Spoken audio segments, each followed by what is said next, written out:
मैं आपके सामने एक बात मैं रखना चाहूंगा, ध्यान रखिएगा। एक दृष्टांत यीशु मसीह ने बताए हैं, विवाह भोज है।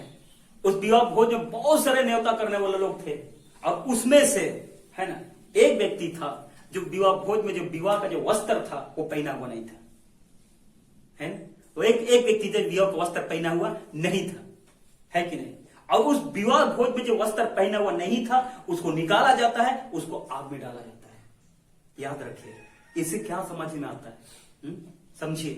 दुनिया में चाहे कितनों भी बड़े बड़े सेवकों का झुंड क्यों ना हो या छोटे सेवकों का झुंड क्यों ना हो, परमेश्वर के एक ही है, और वह विवाह भोज का जो वस्त्र है वह पवित्रताई, जो से बोलेंगे हालेलुया, वो पवित्रताई ही वस्त्र है। अगर एक प्रभु का जन, चाहे वो बड़ा झुंड का हो छोटा झुंड का, कहीं कभी एक पवित्र जीवन में उसका वचन का अनुसार चलता है तो वही वस्त्र को धारण करता है।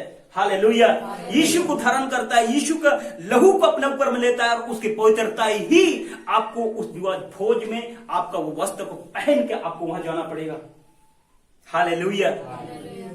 अगर आज के समय के अंदर में फलाना झुंड है, चिलना झुंड है, नहीं उसका झुंड अलग है, तो याद रखिएगा, हो सकता है कल्ट और कई तरह की शासन नियम कानून आपको अलग कर सकता है, पर एक चीज है, यीशु और उसकी पवित्रता ही सबको एक करता है। जो से बोल रहे हैं हालेलुया, सबको एक करता है। जो वचन अगर जिंदगी जीता है ना, वो किसी के साथ में भी कोई दुश्मन नहीं होगी, क्योंकि वो यीशु उनके लिए सब कुछ होता है।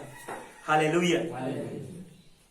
आज मैं आपके सामने फिर से एक बात मैं कहना चाहता हूं। आइए हम लोग अपने जीवनों को देखें कि हम लोग का जीवन के अंदर में कई तरह की जो वस्त्र है, हो सकता है हमारे गंदा स्थिति में है, हम उस जगह में, उस विवाह भोज में हम लोग भागी नहीं हो सकते हैं।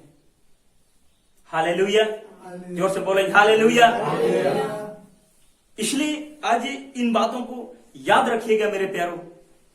हम लोग का जीवन कुछ ही दिन का है। बाइबल के अनुसार में सुन तो लो तुम्हारे जीवन है ही क्या, मैं एक भाप के समान हो जो थोड़ी देर दिखाई दे फिर क्या हो जाते हो, लोप हो जाते हो।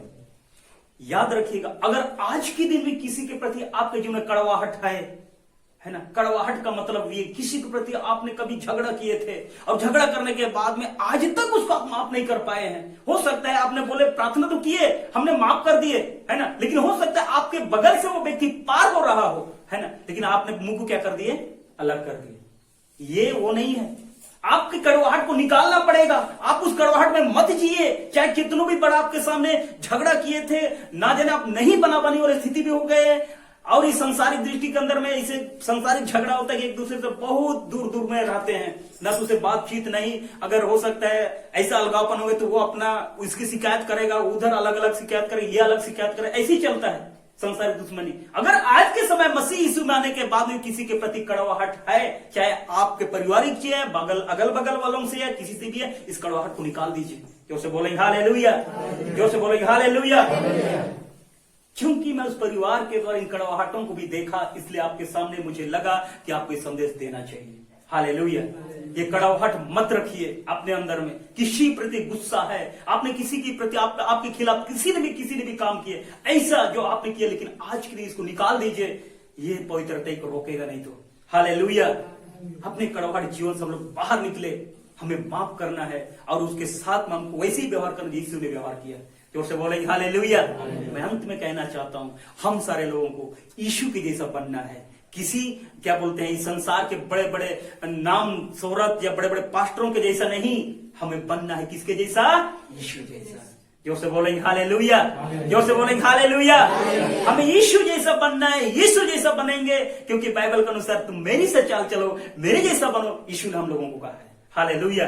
मैं जैसे पवित्र जीवन जिया, तुम भी पवित्र जीवन जियो। हालेलुया। अपने पवित्र, मेरे पवित्रता को अपने ऊपर धारण कर लो कहता है, उसके पश्चिमों पर चलो, वो हमारा आदर्श है। बाइबल के अनुसार हम उसके साथ चले। हालेलुया। जोर से बोलेंगे हालेलुया। इसलिए आज आपको सामने रखा है मेरे प्यार। आइए अपने जीवनों को हम लोग देखें और पूरी रीति से परम पर विश्वास करें, सारे परिवार मिलकर विश्वास करें। यकीन कीजिए, नूह का जहाज पूरा परिवार घराना बचाएगा, इसलिए क्योंकि नूह ने अच्छा हैंडल किया अपने परिवार को। हालेलुया। जोर से बोलेंगे हालेलुया, है ना। लूत का जीवन का अगर देखिएगा, लूत ने अपने परिवार को अच्छा से हैंडल नहीं कर पाया। समझिए क्या हुआ, उसका दामाद थे, वो लोग नहीं माने, वो लोग लूत का बात नहीं सुने और वो लोग सदोम और अमोरा को जो गंदगी जिंदगी नहीं जीते रहे। और उसके बाद जब परमेश्वर ने निकाला, उसकी पत्नी थी, उसको मना के पीछे पर मत फेरना, लेकिन उसकी पत्नी पीछे को फेरी और उसके बाद वो क्या बन गई? नमक का खंभा बन गई। आगे जाके लिखा हुआ कि जब वो लोग किसी एक पहाड़ी स्थान में थे, तब ऐसी स्थिति में लूत का जीवन के द्वारा ये घटना घटता है कि अपनी ही बेटियों के द्वारा उसको संतान उत्पन्न होता है। क्योंकि देखा जाए तो वहां पर कितना घिनौना स्थिति आता है। मेरे प्यारों, नूह अपना परिवार को अच्छा से हैंडल किया। हम भी प्रभु अनुग्रह करे अपने परिवार को उसी ओर ले चले जिसे यीशु चाहता है। हालेलुया, जोर से बोले हालेलुया। हम चले उसके पीछे। धन्यवाद हो परमेश्वर का। आज की इस वचन के दौरान हर को परमेश्वर आशीष करे। आमीन। जोर से बोले हालेलुया। आइए हम लोग खड़े हो जाते हैं।